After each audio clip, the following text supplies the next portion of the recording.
पंचमी, अष्टमी, एकादशी, प्रदोष, शिवरात्रि, अमावस्या, पूर्णिमा, इस दिन ये 7 दिवस आपको बताए थे और कहा गया था कि 5-5 दिए लगाना शाम के समय पर।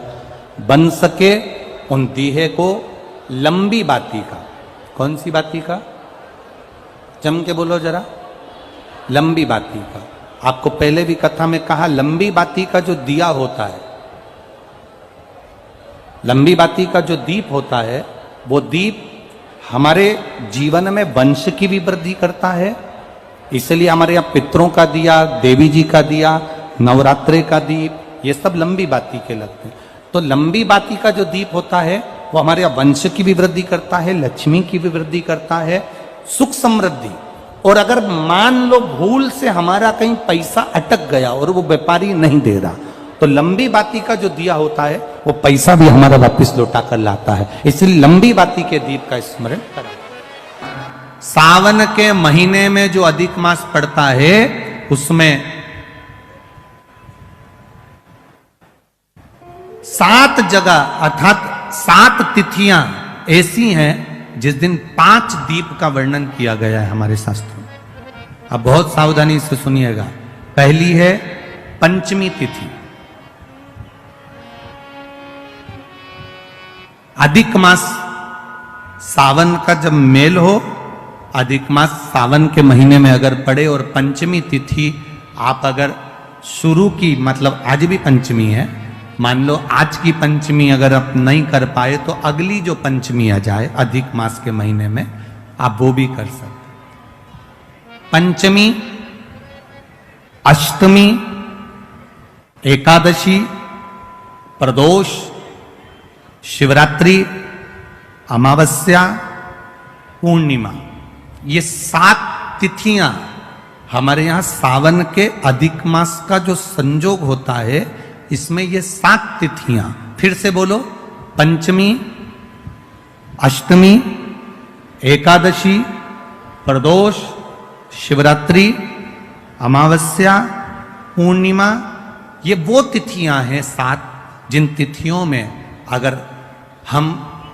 5 दीप घृत के, घी के 5 दिए अगर अपने दरवाजे के बाहर केवल भगवान की भक्ति के लिए, शिव तत्व की प्राप्ति के लिए, वैसे तो दीप लगाना चाहिए, तुलसी के क्यारे के पास लगा दो, मंदिर में लगा दो, या शिवालय पर लगा दो, या देवालय पर लगा दो। और इस कीचड़ पानी में अगर कहीं ना जा पाओ, अगर पानी वानी बरस रहा है, जगह जगह बहुत पानी है, भले इधर क्षेत्र में इतना ना दिख रहा हो पर अन्य क्षेत्रों में बहुत पानी है, तो कोई ना जा पाए तो भगवान का स्मरण कर कर उन दीप को भगवान के सामने प्रज्वलित कर कर 5 दिए इन तिथियों में, पंचमी, अष्टमी, एकादशी, प्रदोष, शिवरात्रि, अमावस्या और पूर्णिमा, जो सावन के महीने में अधिक मास पड़ता है, उसमें ये 7 तिथियों पर जो 5 दीप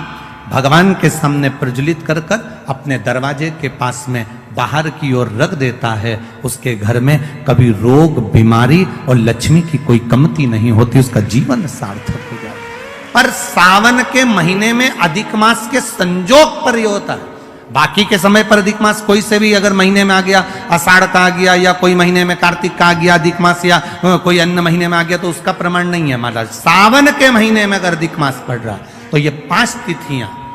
अब कई लोग कहते हैं गुरुजी पंचमी हम 2 लें, 2 पंचमी आएगी, 2 एकादशी का वर्णन आ जावे, तो हम कौन सी? तो यहां एक भी अगर आप कर रहे हो 7 तिथियों में से एक भी अगर ये नहीं कर पाओ तो अगली कर लो, अगली नहीं कर पाओ तो ये स्मरण में रहकर डॉक्टर का पीछा ही नहीं छूट रहा हो, तो शिव महापुराण, विष्णु पुराण और स्कंद पुराण में जो पुरुषोत्तम कथाओं का वर्णन किया गया है, एक आटे का दिया, उसमें 4 बत्ती,